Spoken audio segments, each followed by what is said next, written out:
Hello বন্ধুরা, কেমন আছো তোমরা সবাই? আশা করি তোমরা সবাই ভালো আছো। ভগবানের কৃপায় যে যেখানে আছো ভালো থেকো, সুস্থ থেকো, এই কামনাই করি। মামনের মনের কথাতে তোমাদের সকলকে সুস্বাগতম। আমিও খুব ভালো আছি। আবার আরেকটি নতুন কন্ট্রোভার্সিয়াল ভিডিও নিয়ে তোমাদের সামনে চলে এসেছি। কন্ট্রোভার্সি ক্রিয়েটার তারা কাদের চায়? ব্লগারদের চায়। ব্লগারদের চায় এই কারণের জন্য, ব্লগিংয়ের মাধ্যমে তাদের পয়েন্টগুলোকে তুলে তুলে পজিটিভ ওয়েতে বা নেগেটিভ ওয়েতে নিয়ে তাদেরকে নিয়ে কন্ট্রোভার্সি করবে। আবার ব্লগাররাও কাদের চায়? কন্ট্রোভার্সি ক্রিয়েটারদের। কারণ কন্ট্রোভার্সি ক্রিয়েটাররা তাদের নিয়ে কন্ট্রোভার্সি না করলে তাদের ভিউজটা সেইভাবে আপ হবে না, এবং তাদেরকে নিয়ে যত বলা হবে, হয় পজিটিভ ওয়েতে বা নেগেটিভ ওয়েতে, যত বলা হবে সেই বলার ওপরেই নির্ভর করে মানুষ কি করবে, তাদেরকে দেখতে যাবে। এখন আমার এর মধ্যে একজন ভীষণ প্রিয় ব্লগার হচ্ছে সন্দীপ। আমি সন্দীপের ভিডিও সত্যি কথা বলতে দেখা শুরু করেছি যখন থেকে এই ক্যাথার সাথে এর এই সম্পর্কের ভাঙন ধরলো, অর্থাৎ চিড় ধরলো, তখন থেকে আমি দেখা মোটামুটি ওয়েতে শুরু করেছিলাম। যাই হোক, তা ওকে নিয়ে আমি পজিটিভ ওয়েতেই ভিডিও বানিয়েছি। এতদিন ধরে আমি পজিটিভ ওয়েতেই ভিডিও বানিয়েছি, কারণ ছেলেটার মধ্যে আমি কোনো ধরনের নোংরামি, অসভ্যতামি পানা, ওর মধ্যে আমি এই ধরনের কিছুই দেখিনি। সেজন্য সত্যি কথা বলতে ওকে আমার প্রচণ্ডই ভালো লাগে, এবং ও সত্যি কোনো ধরনের কন্ট্রোভার্সি চায় না, এবং ওর মধ্যে কোনো কন্ট্রোভার্সি নেই। মানে কোনো কাউকে কোনো আড়াল থেকে দেখানো বা কিছু নোংরামি করা আমি অন্তত কিছু ওর মানে ভিডিওতে খুঁজে পাই না। আচ্ছা, এবং ওকে আমি সব সময় পজিটিভ ওর দিকগুলো যেগুলো রয়েছে, এবং প্রত্যেকটা জিনিসের মধ্যে ওর পজিটিভিটি রয়েছে। ওর ভিডিওতে বা ব্লগ ভিডিওতে কোনো নোংরামি দেখা যায় না। ওর বাবা কাজ করছে, ওর মা কাজ করছে, ছেলেটা আদো আদোভাবে কথা বলছে, এবং যেভাবে ছেলেটা বলে না, আমার সত্যি এত ভালো লাগে। বাবা বাবা তোমার জন্য মুড়ি এনেছি, হ্যাঁ তুমি আমার জন্য কি এনেছো বাবা, মানে এত ভালো লাগে। বাবা বাবা তুমি এটা খাও, লাড্ডু আজকে দেখিয়ে বাবাকে বলছিল নমো করে খাও, মানে এত সুন্দর লাগে। তো আমি সত্যি বলতে কি, সন্দীপকে আমি আমার ছোট ভাইয়ের মতোই বা দাদার মতোই আমি ওকে পছন্দ করি, এবং সন্দীপ সত্যি কথা বলতে সবার সাথে সেইভাবেই সম্পর্কে যুক্ত। কেউ ওকে ভাই বলে, কেউ ওকে দাদা বলে, কেউ ওকে ছেলে বলে। এই ধরনের সম্পর্কে সবার মানে সব কন্ট্রোভার্সি ক্রিয়েটারদের সাথে যুক্তই রয়েছে, সবাই ওকে এইভাবে বলে। কিন্তু এইভাবে বলা মানেই সন্দীপের কোনো ভুল দেখলে যে সেটা নিয়ে আমি কখনো কন্ট্রোভার্সি করে বলবো না, সেটা কিন্তু নয়। কারণ আমি ওই অন্ধভাবে কাউকে কোনো ধরনের সাপোর্ট করে কথা বলি না, এটা আমি পছন্দ করি না। আমার মধ্যে যেটা সঠিক লাগবে, যতক্ষণ পর্যন্ত তার সঠিকটা দেখবো, সঠিকটাই তার বলবো। যখন দেখবো তার ভুল, সেই ভুলটাকে তাকে বলবো যে না, সে সঠিক মানে মানে মিথ্যা বলছে না, সঠিক বলছে, এইভাবে আমি কোনোদিন বলবো না।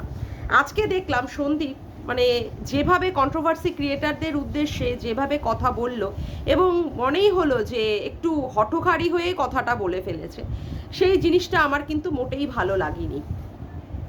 ওর বাবাকে আমরা ব্লগ ভিডিওতে দেখতে পাই, ছেলেকে নিয়ে স্কুলে দিয়ে যাচ্ছে, বাড়ির কাজ করছে, কখনো কখনো দেখা যায় বাইরের দিকে যেখানে খোয়া টোয়া দিয়ে সেই দিকে সিমেন্ট করছে, বাচ্চাটাকে অর্থাৎ কৃষাণুকে নিয়ে পড়াচ্ছে, হ্যাঁ, তো বাজারও অনেক সময় করে করে আনছে। এ ধরনের বিভিন্ন কাজ ওর বাবা করেন। তো কয়েকদিন ধরে ওর বাবাকে ব্লগ ভিডিওতে দেখা যাচ্ছিল না, এবং সের জন্যই সবাই একটু চিন্তিত। কারণ সত্যি কথা, কাকুকে সবাই ব্লগ ভিডিওতে দেখে এবং ভালোও লাগে।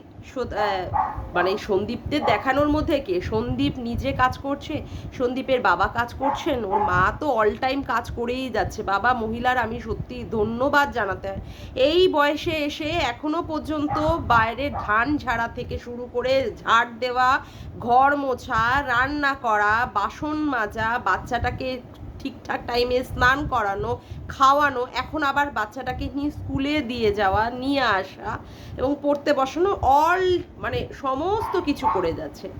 এখন এই যে এদের যে সব মানুষ যারা যারা ব্লগ ভিডিওতে যে সমস্ত মানুষদের প্রথম থেকেই দেখা যায়, হঠাৎ করে যদি তাদেরকে না দেখা যায়, তখন কি হয়, মানুষের মনের মধ্যে একটা উদ্বিগ্নতা কাজ করে, ভিউয়ার্সদের মধ্যেও কাজ করে এবং কন্ট্রোভার্সি ক্রিয়েটারদের মধ্যেও কাজ করে।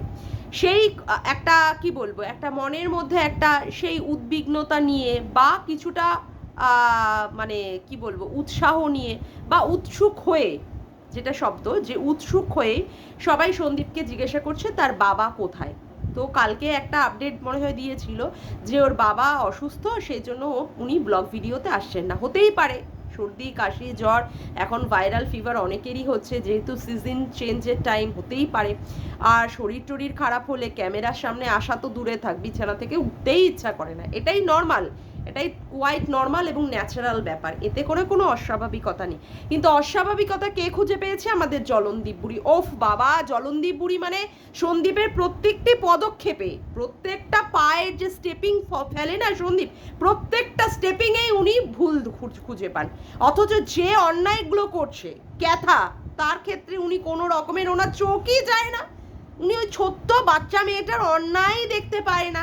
এই যে ফ্ল্যাট কাণ্ডটাতে সেখানে বলেছে যে সে ফ্ল্যাট কিনেছে, অথচ আজকে তো শোনা গেল ফ্ল্যাটের মালিকের নাম কি, সে কত টাকায় ভাড়া দিয়েছে, তারপরে ফ্ল্যাটের অন্যান্য সদস্যদেরও বলে রেখেছে এই মহিলার চরিত্রের মানে খারাপ, এর ওপরে নজর রাখতে। অথচ তা সত্ত্বেও উনি ক্যাথার কোনো দোষ খুঁজে পায় না। ক্যাথা 5-5টা বছর সংসার করে সেখানে নাকি এত অত্যাচারিত হয়েছে, তাকে এক কাপ চা পর্যন্ত দেওয়া হয়নি। তার যখন দেওয়া হয়নি, আপনি এখন গিয়ে ওকে চাটা খাইয়ে দিয়ে আসুন।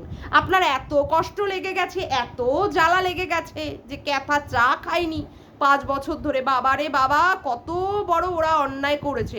সন্দীপরা 5 বছর ধরে চা খেতে দেয়নি। বাপরে বাপ, ভাবা যায়? যার হাতেই কিনা ছিল সংসার, যে কিনা মানে বাড়ির অন্যান্য পুরুষরা খাওয়ার আগে যে কিনা নিজেই খেয়ে নিত, সে এক কাপ চা নাকি তাকে খেতে দেওয়া হয়নি। এটাও আবার বিশ্বাস করতে হবে। হ্যাঁ, আপনার ক্ষেত্রে তো সবই সম্ভব।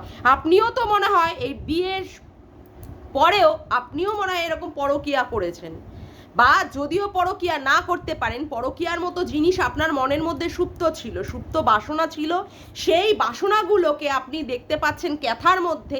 সেই জন্যই আপনি সেই আস্বাদ পূরণ করার জন্যই, যে মনের মধ্যে যে সুপ্ত বাসনা ছিল, সেই আস্বাদ পূরণ করার জন্যই আপনি ক্যাথাকে সাপোর্ট করছেন। এবং ক্যাথার করা অন্যায় আপনি চোখ দিয়ে দেখছেনই না।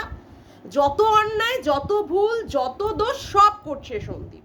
সন্দীপ ওর বাবাকে কেন দেখাচ্ছে না? নিশ্চয়ই ফাইট হয়েছে, মারামারি হয়েছে, ঘুষাঘুষি হয়েছে বাপেতে আর ছেলেতে, ঠিক আছে, মারামারি হচ্ছে, নিশ্চয়ই কোনো একটা দুর্ঘটনা ঘটেছে।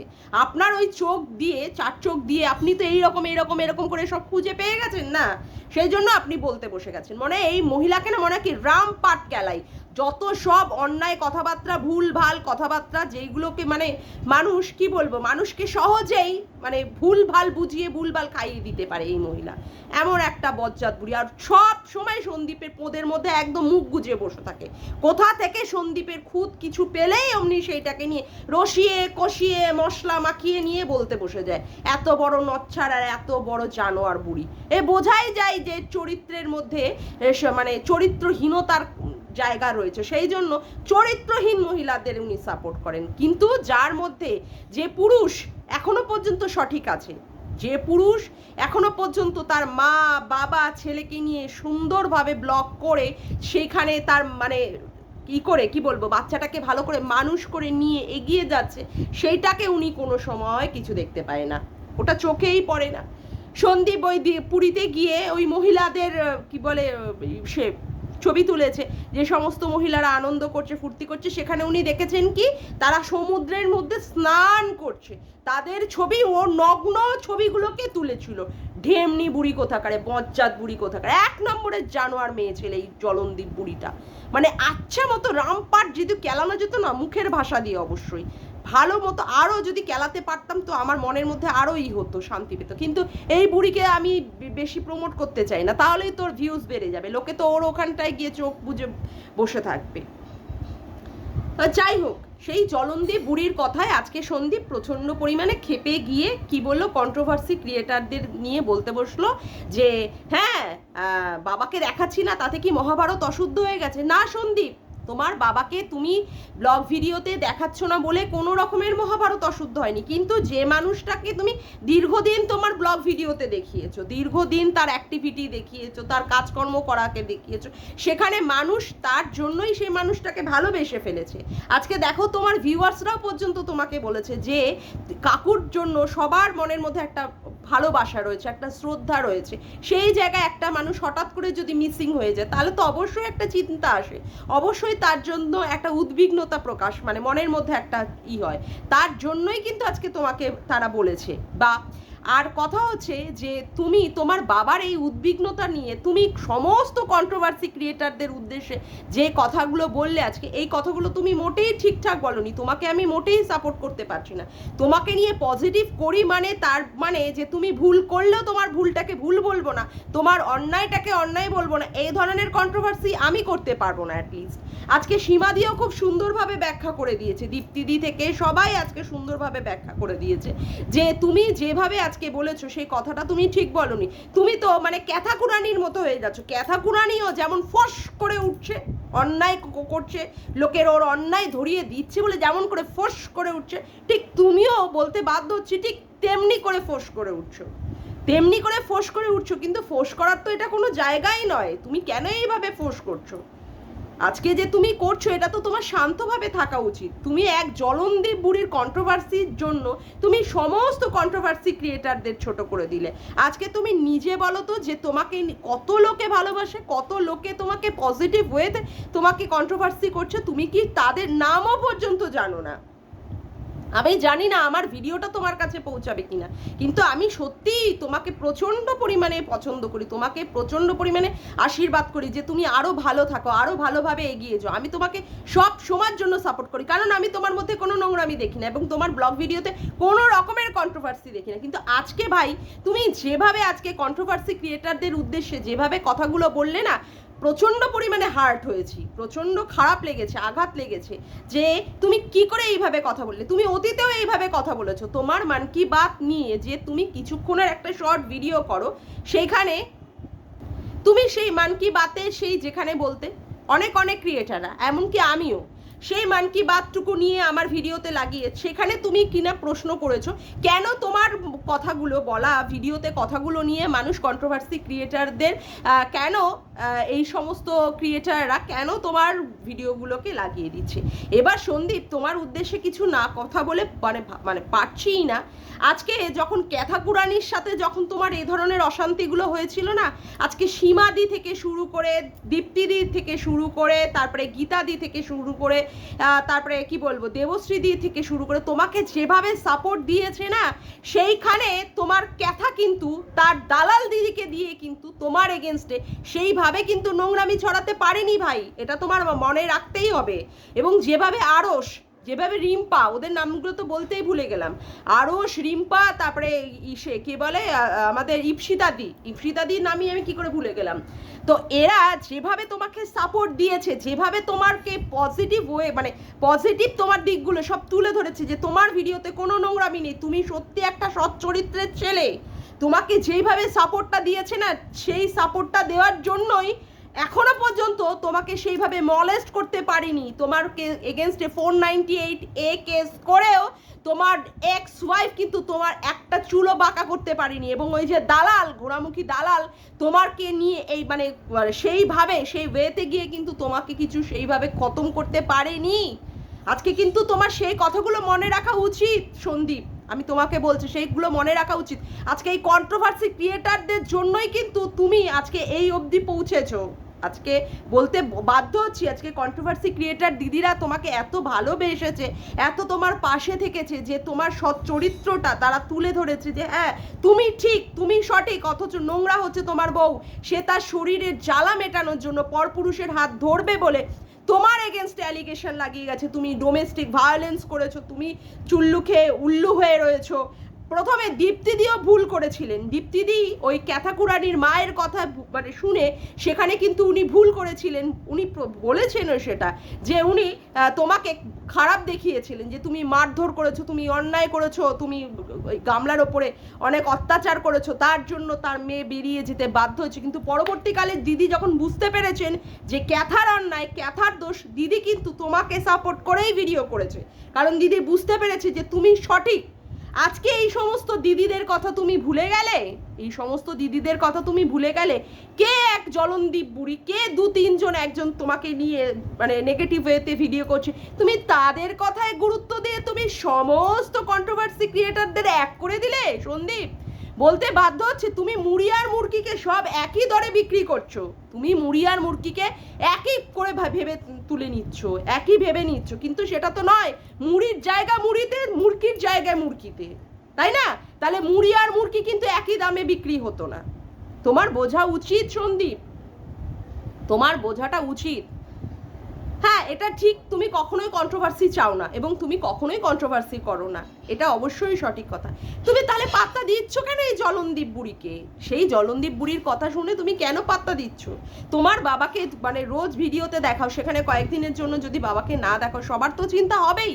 সেটাকে তো তোমার শান্ত মাথায় শান্তভাবে তোমাকে ট্যাকেল করতে হবে। হ্যাঁ, আমরা জানি তোমার মনের মধ্যে অনেক অশান্তি চলে, এটা সত্যি কথাই। একটা দুধের একটা ছোট ওরকম নিষ্পাপ শিশু ঘুরে ঘুরে বেড়াচ্ছে, অথচ সে তার মাকে পাচ্ছে না, তার জন্মদাত্রী মাকে পাচ্ছে না, তার কতটা অসহায় জীবন। তুমি তোমার বউকে পাচ্ছ না। আজকে কি বয়স তোমার? এই বয়সে 5 বছর সংসার করে তোমার সংসারের প্রতি মানে কি বলবো, সেই ভালোবাসাটাই উঠে গেছে, এটা বউয়ের প্রতি যে ভালোবাসা। কতটা অসহায়, কতটা মানে তুমি মানে একটা নিঃসঙ্গতা ফিল করো, সেটা আমি বুঝতে পারি সন্দীপ, সেটা আমি সত্যিই বুঝতে পারি। আমি দিদি হয়ে আমি কি বুঝবো না যে ভাইয়ের কোথায় কষ্ট হচ্ছে? যদি সত্যিই তাকে ভাই বলে মনে করে থাকি, বা যদি তাকে মানে তার কি সাপোর্ট করি, আমি বুঝতে পারি। হ্যাঁ, তোমার কষ্ট হয়, তোমার মাটা সারাদিন ভাবে ওইভাবে খেটে যাচ্ছে, দিনের পর দিন কেটে যাচ্ছে। এরপরে কি হবে সেই মায়ের, বয়স্ক মাটার কি হবে? বাবাটাও খেটে যাচ্ছে, বাচ্চাটা এখনো পর্যন্ত সেই দুধের মানে কি বলবো কলি কলি ভাবে কথা বলে যায়, বাবা বাবা আমি তোমার বাবা, তুমি আমার বাবা। সেই বাচ্চাটা মা পাচ্ছে না। দুঃখ, কষ্ট, যন্ত্রণা অনেক তোমার ভেতরে আছে ভাই, এটা সত্যি আমি অনুধাবন করি, এটা সত্যিই আমি বুঝতে পারি। আমিও কারোর দিদি, আমারও ভাই আছে, আমিও কারোর দিদি, আমিও কারোর মেয়ে, আমি সব বুঝতে পারি। কিন্তু তাই বলে ভাই তুমি আজকে যেভাবে কন্ট্রোভার্সি ক্রিয়েটারদের সবাইকে এক করে নিয়ে তুমি কথা বলেছো না, সেটা আমার খুব খারাপ লেগেছে, সত্যিই আমার খুব খারাপ লেগেছে। তুমি এইভাবে বলো না, তুমি এইভাবে বলো না, আর এইভাবে তুমি বলতে পারো না। সীমাদি যেভাবে তোমাকে সাপোর্ট করেছেন একজন কন্ট্রোভার্সি ক্রিয়েটার হিসাবে, তোমাকে তোমার নিজের জন্মদাত্রী মানে জন্ম দিয়েছেন তোমার মা যে দিদিকে, সে দিদিও কিন্তু তোমাকে সাপোর্ট করেনি, বলতে বাধ্য হচ্ছি। আজকে দালালও পর্যন্ত বললো, দালাল যাকে সাপোর্ট করে ভিডিও করেছে, ঠিক আছে, সেই ক্যাথাও পর্যন্ত দালালকে ততটা গুরুত্ব দেয়নি। কিন্তু সীমাদি কিন্তু তোমাকে সত্যিই ভালোবেসে ভাই বলে সেখানে তোমার পাশে কিন্তু পুরো বুক আগলে তোমাকে দাঁড়িয়ে রেখেছিল, পুরো বুক আগলে তোমাকে রেখে দিয়েছিল, যাতে করে তোমার ওপরে যেন কোনো রকমের কোনো আঁচ না আসে। শুধু সীমাদি, দীপ্তিদি, ধরবানি, তারপরে কি বলে ওরা, আরে কি বলবো, আর রিম্পা, ইপসিতাদি, তারপরে আরশ, দেবশ্রীদি, সবাই তোমাকে করেছে, এবং আমি, তারপরে ওদিকে চৈতালি দি, সবাই করেছে তোমাকে সাপোর্ট। সুতরাং তুমি এইভাবে বলো না। আজকে যেভাবে তুমি বলেছো আমার সত্যিই কোথাও খারাপ লেগেছে, সত্যিই খারাপ লেগেছে।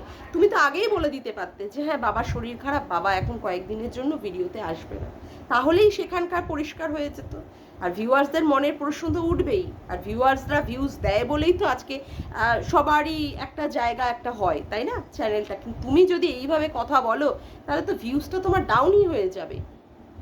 আশা করব তুমি পরবর্তীকালে আর এই ধরনের কথা বলবে না, এটাই আশা রাখবো। যাক, আজকের মতো ভিডিওটা আমি এখানেই শেষ করলাম। আমার ভিডিওটা যদি তোমাদের ভালো লেগে থাকে তবে অবশ্যই একটি লাইক করো, কমেন্ট করো, শেয়ার করো, চ্যানেলটিকে বেশি বেশি করে সাবস্ক্রাইব করে রেখো, আর অল নোটিফিকেশান বেলটিকে অন করে রেখো এরকম নতুন নতুন ভিডিও পাওয়ার জন্য। আজকের মতো আসি বন্ধুরা, আবার দেখা হচ্ছে একটি নতুন ভিডিওতে। Bye, tata.